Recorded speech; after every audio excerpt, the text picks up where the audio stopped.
Good evening and welcome back to our virtual Dominion Energy Jazz Cafe. Tonight, with an eclectic, fun mix of music that starts with jazz and goes beyond, enjoy the Neal Bowens Project.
thank you, ladies and gentlemen. This is the Neal Bowens Project. I am Neal Bowens, and we hope that you're enjoying the music so far.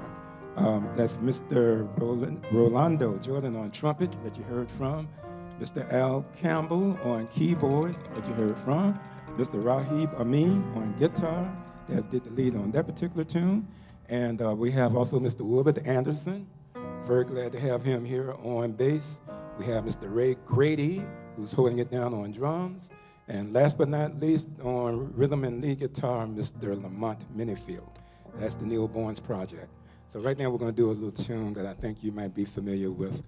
Listen to it, and I think you'll remember it and enjoy it. Thank you.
What's the time? I feel like making love. That song was done by, as you all know, Roberta Flack some years ago. So now we're going to move on. And this next tune is an old jazz standard, old jazz favorite of mine, by one of my all-time favorite saxophone players, Mr. Gato Barbieri. This is the song that actually made him very famous. It's a tune called Europa. We're going to try to do it for you right here.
We're going to do a Grover Washington tune. This was one of his first popular jazz tunes back in the early 70s. And since Grover was one of my heroes, I learned this song, and I want to do it for you now. So we're going to do a song called Knucklehead.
That was Knucklehead. We're going to do one more song on this set, and then we're going to take a short pause. But we're hoping that you're enjoying the music so far. I'm Neal Bowens, and this is the Neal Bowens Project. And we hope to see you live at some point in time soon. But right now, we're going to do a little jazz original that I call Moving.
Ladies and gentlemen, we're going to take a slight pause and we will be back. Thank you so much. Neal, thank you so much for that first set. Put a little funk on the music this evening. I think you're right. It is time for a break. Let these fellows rest their embouchure and their fingers. Let's have a chat over here. So Neal, thank you so much for that first set of music. Thank you. Really brought a party tonight, and I'm sure someone's dancing and making dinner or something at home. Well, let's hope so. That's how I think I'm going to enjoy this when it comes out. Before we get rolling in our conversation, Neal, this is your first time in my chair. Would you take a moment to tell the folks at home something about yourself in your own words? Sure. Well, I'm a Richmond native. I was born and raised here and educated in the Richmond public school system. Okay. And that's where I first got my first taste of music and started playing in I think it was the 5th grade, I started playing saxophone. And my music teacher, who was Mr. Royal J. Singleton, encouraged me to continue to play the instrument even though I did not like it in the beginning. I always thought there were too many keys on the horn to learn. But in time I began to, learn to get acclimated to the horn and started playing. And I played from elementary all the way through high school. I graduated from Thomas Jefferson, TJ, and I was in the cadet band while I was at TJ because during that time we didn't really have a formative marching band, but we did have the cadet band that was part of the cadet corps. And being that I was in the cadet corps and played an instrument, it was just a natural transition to play in the cadet band. So I did that. And then I went to Norfolk State University, and I graduated from there. Won't say the year, but I graduated from there and was in the marching band there. And I really enjoyed that because, as you probably know, we have one of the better HBCU marching bands in the country. Always has been that way. Should be proud of that. Absolutely, absolutely. So I played in the marching band for 3 years. I was actually there for 5 years because I started out as a music major, and then I switched over to sociology and counseling because I felt that the music curriculum was too long. Okay. You know how it is when you're 19, 20 years old. So, but I stayed in music. In fact, I minored in music while I was there. And that's where I got my first taste of jazz. I got into the big band, jazz band at Norfolk State University. Didn't think I could do it, but my teacher encouraged me to do it.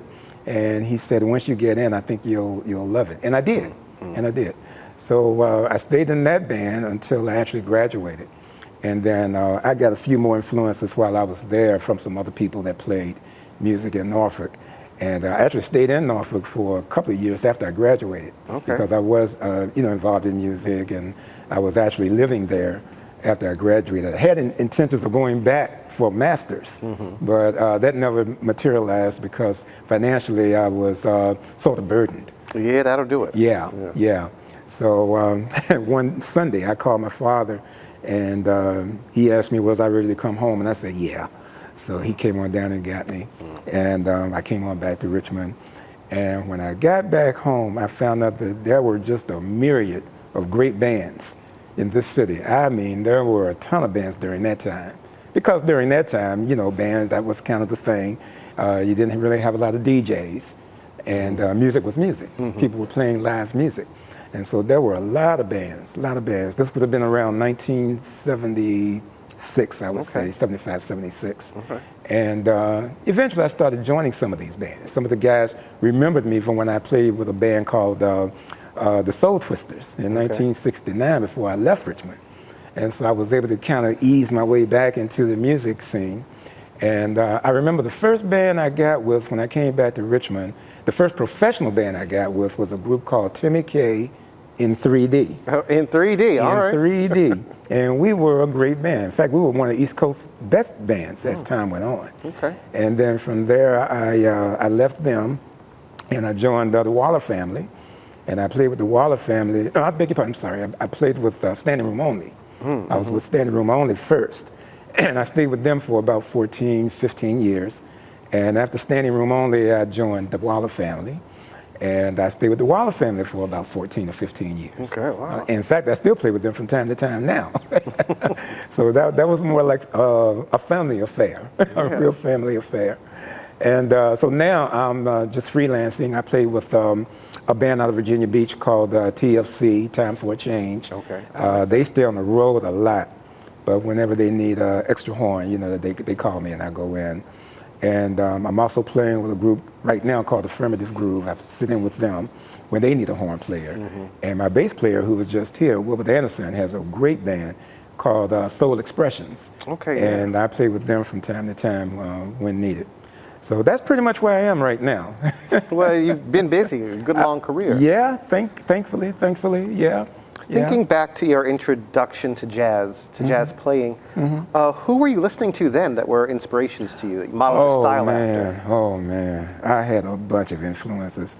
Out of high school, I was of course more into the pop and R&B kind of deal. And so I like people like Junior Walker. Okay. I like people like Maceo Parker. I got a lot from him. Okay, with the funk and soul.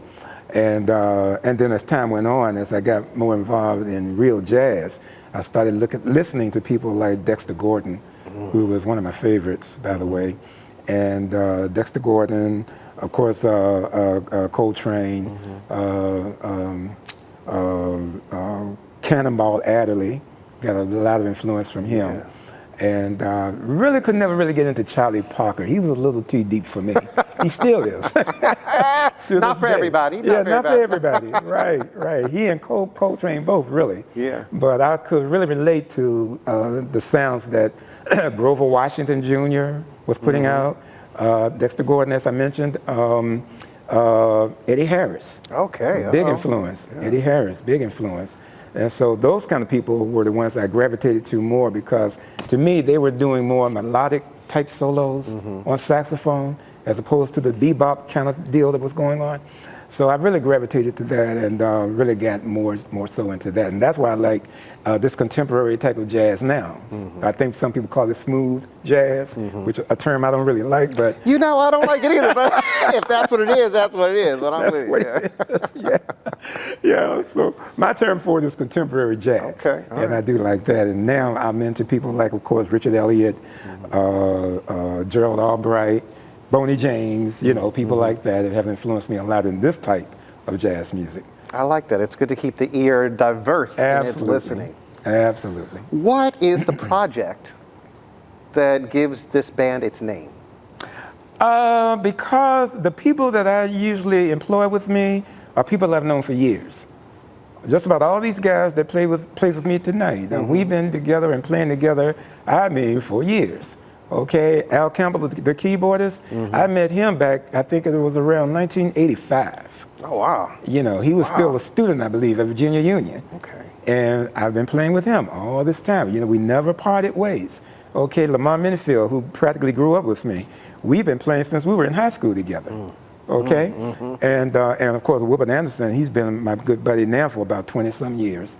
And we've been playing together for a while. So the newer guys in the group for me would be Ray and of course Rahib, who I just met when I played here with Lady E. Yeah. And I was just so impressed with him. I wanted him to play with me again.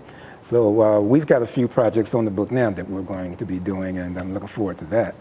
So yeah, that's why I call it the Neal Bowens Project, because I just pull from, people that I have known and have played with, and have a relationship. Yeah. Have a relationship with all these years. Well, it shows that you all work together well. I would never have guessed that somebody was as fresh Absolutely. as you said they are. Absolutely. Tell us about some of these projects you have in the works right now. Are they concert projects, recording projects? Yeah, I've been trying to bounce back. After COVID, it was kind of difficult for all of us to work. So, of course, the same thing with me. I was on, I guess, a bit of a hiatus, during that time. But right now, I think my next gig for myself will be on March 26th, the last Saturday of this month. We're going to be at a restaurant called the Boyle Bay Lounge, Seafood Lounge. Okay. Boyle Bay is located on Carlito Way in Chesterfield. Okay. Really, really nice place. Really nice place. I heard Sharon Ray North out there about a month back, and she was great. And this place is really nice. So I invite you and anyone else in the audience that would like to come out to hear me that night, March 26th. We'll be there from 7 until 10. Oh, 7 until, you just may see me in that audience. I hope so. I'd like for you to come on stage and do something with us. Can't say that I have anything else planned right now for March 26th. All right. Well, the invitation is open. Well, I appreciate that. I always accept when somebody wants me to come. Sure, absolutely. Why not? I don't get to sing too much anymore anyway. Well, I think you have a fantastic voice. Well, and I really enjoyed what you did with Lady E, so that's why I wanted you and was glad to be able to invite you to come in and sing with us tonight. And you did a great job. Thank you, sir. I'm happy to do it. Always take that invitation. Where do you see your music career going next? You've got these few projects lined up, but what is the next? How is this group evolving? Well, I did a project about, I guess it's been about 7 years ago now, maybe 8. It was called Neal Bowens Add Sax and Stir. Okay, and the project did really well for me. Sax and Stir. Yeah, the project did really well for me, especially in New Jersey, Pennsylvania. I got a lot of play up there. And in fact, did a few shows up there when the CD first came out.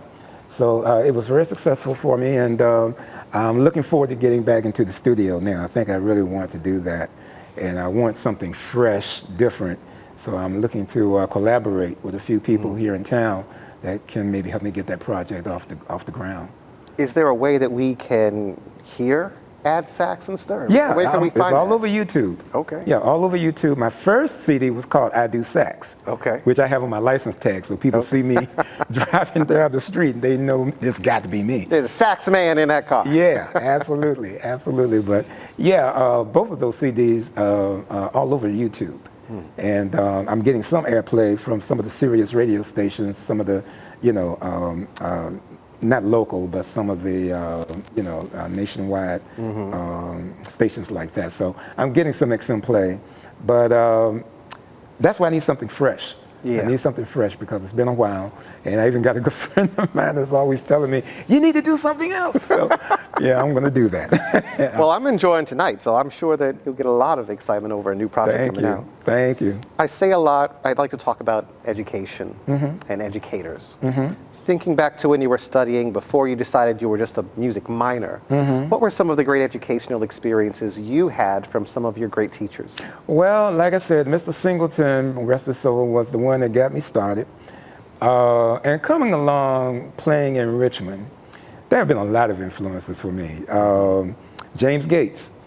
Yes, we That's know my boy. Yes. Yeah, I just love what he does. Okay, and I admire him. He knows it.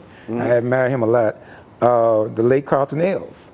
Carlton Ailes taught me a lot. Now, the thing about Carlton, he used to, if we were in the same club together, and I would play, almost every time, he would come back to me and say, well, you could have done this better, or, you could have done that better, or one thing he used to always tell me, don't put too many notes into one phrase. Okay, learn to stretch it out. Okay, so I learned that, and I was glad. I was really glad because Carlton taught me a lot. He was a very good mentor for me.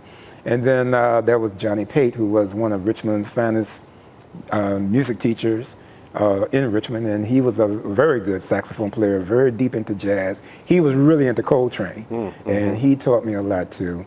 And then there was, I can't remember the gentleman's name, but he played trumpet and was and headed the Renaissance band for years. Okay.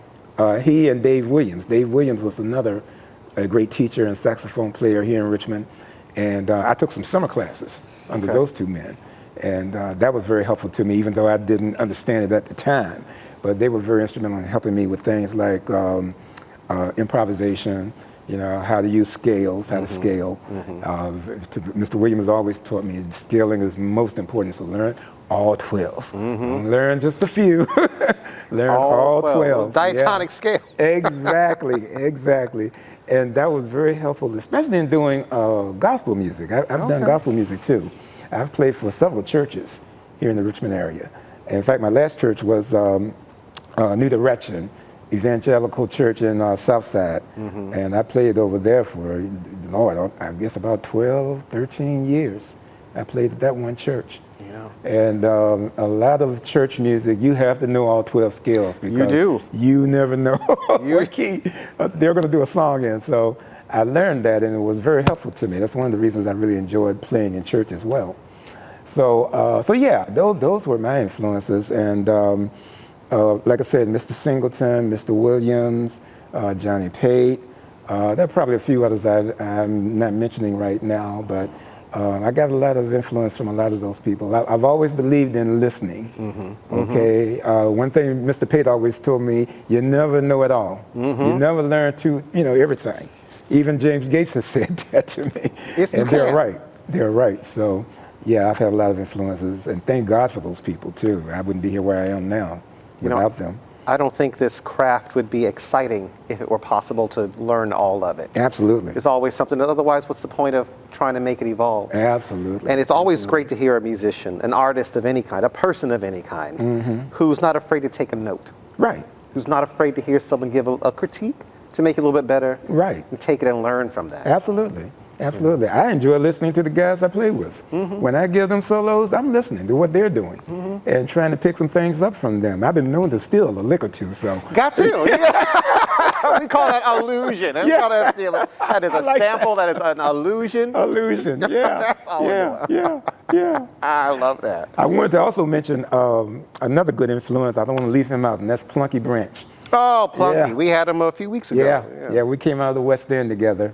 And I don't know if he even knows how much of an influence he had on me, but I really listened to him a lot when he first started Juju. One is a Juju. I mean, man, I was just a teenager then, but he gave me a lot of encouragement to know that I could do this. Okay, just listening to him and back, growing up with him, his brothers and I were all in the Cub Scouts and Boy Scouts together and went to school together.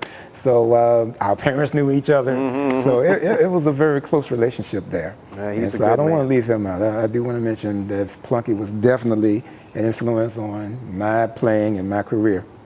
He's a good man. Every time I get to talk to him, I learn something new. Absolutely. Sometimes I think I might have already known something, and he'll say it in a way that, man, I guess I didn't fully understand it. Need somebody like Plunky.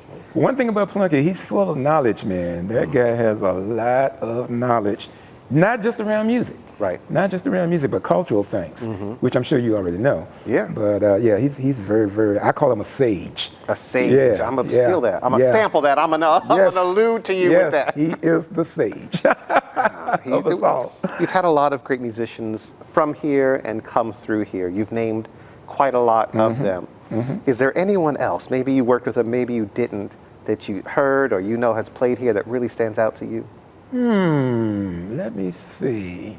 I'm sure there has been someone, probably one of the older kids. Well, I'll tell you someone, Johnny Houston. Okay, oh wow. Yeah, Johnny Houston.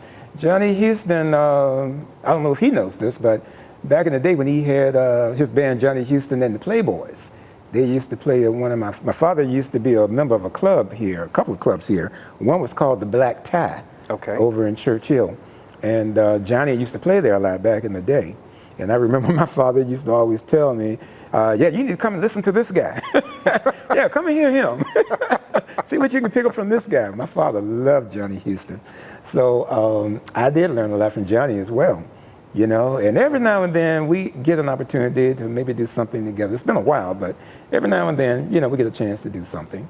And he works with some guys that used to be known as, I guess they still are, the Baker Brothers. I don't know if you ever heard of them. I heard.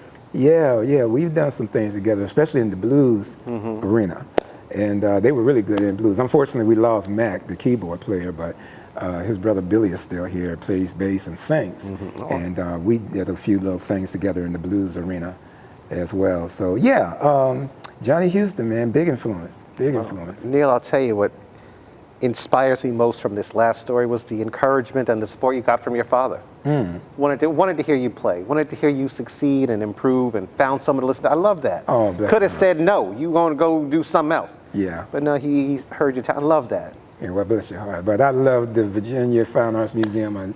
I love the Richmond Jazz Society, and BJ knows me, and she knows anytime she calls, if I can, I'm there for her. And the Jazz Society. I think the Jazz Society is very important and very instrumental in this city in keeping jazz alive. So, and then I've met so many wonderful, talented people just through that agency, you know, just coming out and hearing different people perform, even here at the museum, at the Jazz Cafe. So, yeah, I've always been a big admirer and a big supporter of the Jazz Society and this fine organization. So, yeah, I'm hoping that we'll be able to continue to do some things in the future. I don't see why not. Thank I you. really don't. The Jazz Society has been important to this. Over the past couple of years, I've gotten to meet so many minds like yours, and I'm very more encouraged than I was then. Not that I was disillusioned, but Yeah. I'm so encouraged by the artistry in our own backyard. Neal, it's been great chatting with you. Same here. We've got another half of a show to get to. Are you ready for it? Yes. All right. Absolutely. Thank you, sir. Thank We look you. forward to hearing you. Appreciate it. Thank you so much. Yeah. Ladies and gentlemen, welcome to the second set of our show, the Neal Bowens Project. I'm Neal Bowens. We have Mr. Lamont Menefield on guitar, Mr. Al Campbell on keyboards, Mr. Rahib Amin on guitar also, Mr. Grady on bass, and we have Mr. Wilbert Anderson kicking that bass for you. Rolando Jordan is joining me on trumpet. And of course, I'm on sax.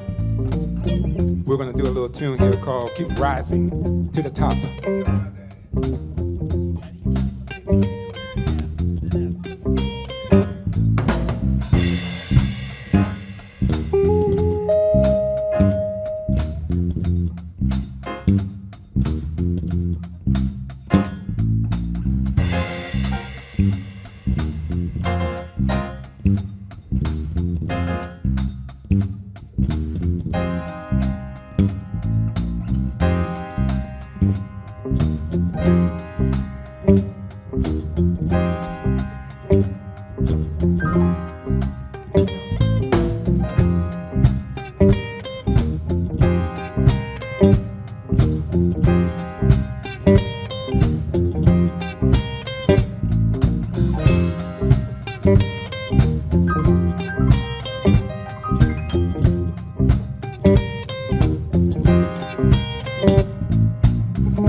Right here, ladies and gentlemen, we would like to bring on our special guest. We're going to bring Robert on and have him do a couple of songs for you, okay? And Robert, I'm going to let you come on and introduce yourself and the song. Thank you for having me back on this camera. I think we're going to give you a little bit of My Funny Valentine. A couple of songs tonight I've never performed, but for you tonight, I'm going to give them up.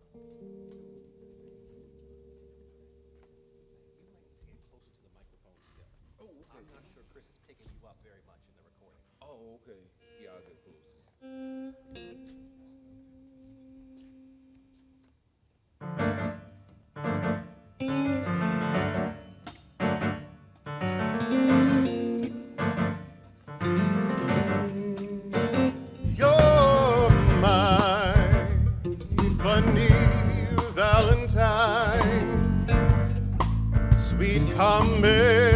Valentine.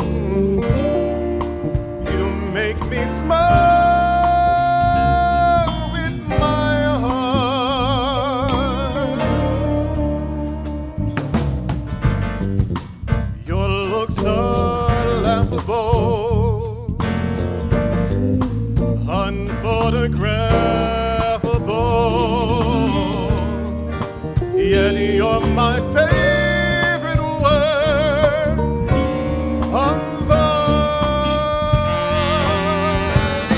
Your figure, less than green, is your nose a little weak when you open it to me.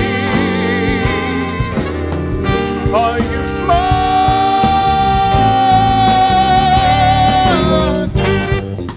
Don't change your hair for me, not if you care for me. Stay a little Valentine, come on and stay. Oh, each day is a Valentine's Day. Come on, fellas, let's hear you play.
make me smile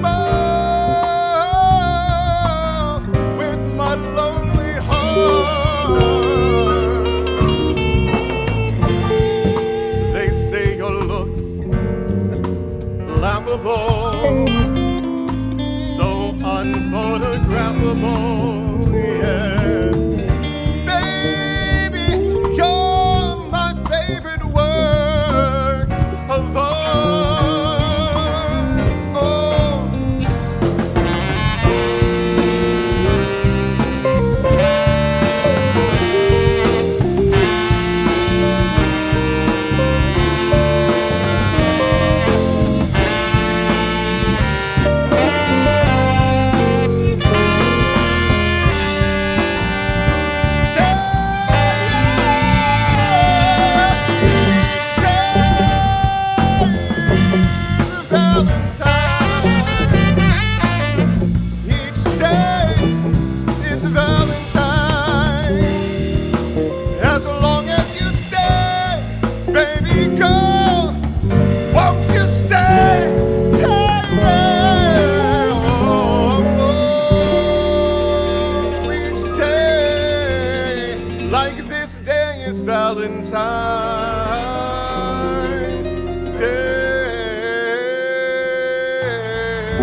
Valentine's Day, somebody said it.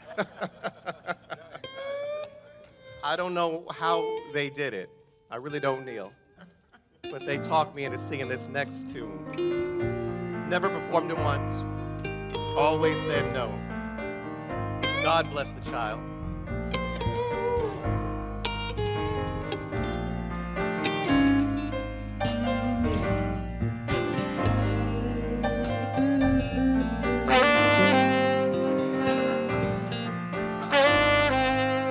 Them that's God shall have, them that's not shall lose. So the Bible says, yet it still is new. Mama may have, Papa may have. God bless the child that's got his own, that's got his own. Yes, the strong get more, while you weak ones fade. Empty pockets don't ever make the grade. Your mama may have, your daddy may have. God bless that child that's got his own, that's got his own.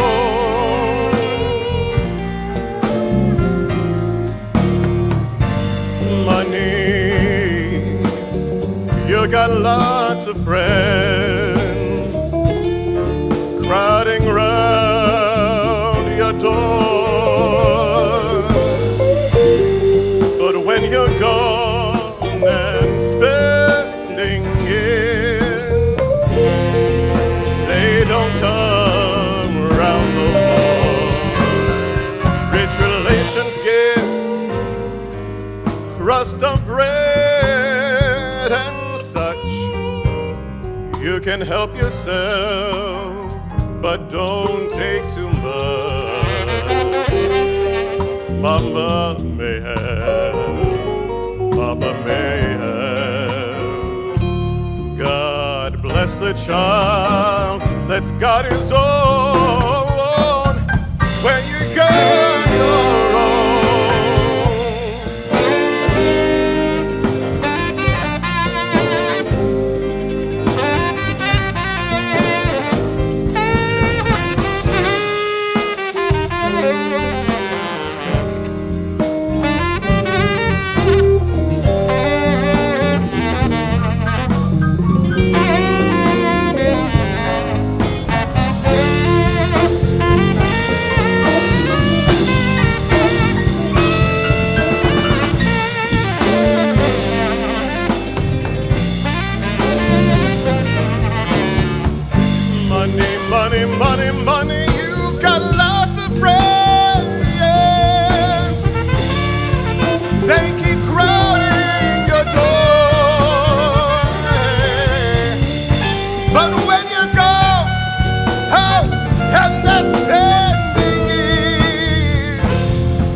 yourself till you take too much. Mama may have, Papa may have, God bless the child. When you got your own, you better have your own. Oh, God bless them. God bless that child when you got your own.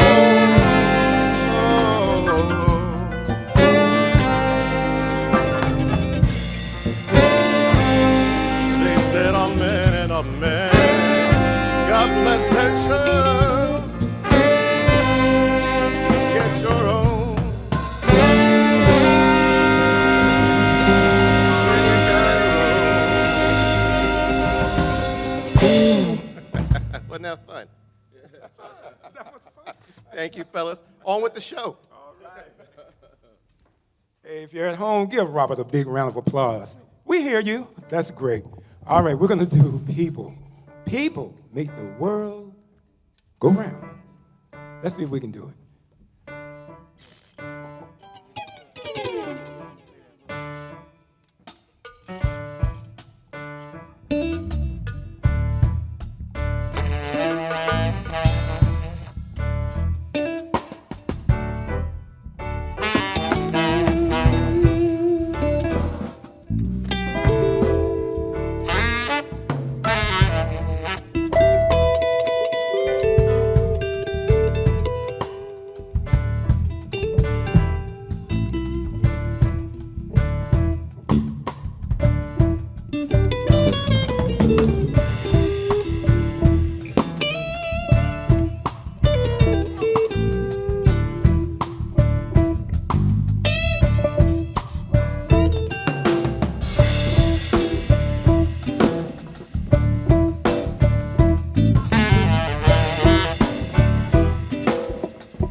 will be our last tune of the evening, I'm sorry to say. But we have enjoyed ourselves immensely, and I want to thank Richmond Jazz Society, and I want to thank the Virginia Fine Arts Museum for having us here tonight, and hopefully we'll get a chance to do this again sometime. So we're going to go out with a little tune called Cantaloupe Island.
Good night, ladies and gentlemen. Thank you for joining us. Neal Bowens Project. Fellas, thank you for bringing a little bit of funk and fun to the program tonight and for breaking a little piece off in my direction. I really appreciate that. That was fun. We can do it again sometime. Yes, sir. Richmond Jazz Society, you've been thanked, you'll be thanked again for bringing musicians like this to our stage, to Dominion Energy for helping us pay for things like this. Remember, Tommy Productions is still at the helm of those cameras, and Chris Buford is still mixing sounds and sights from the booth above us. To those of you at home, thank you again for loving with us. Thank you for listening to us, and thank you for learning from us.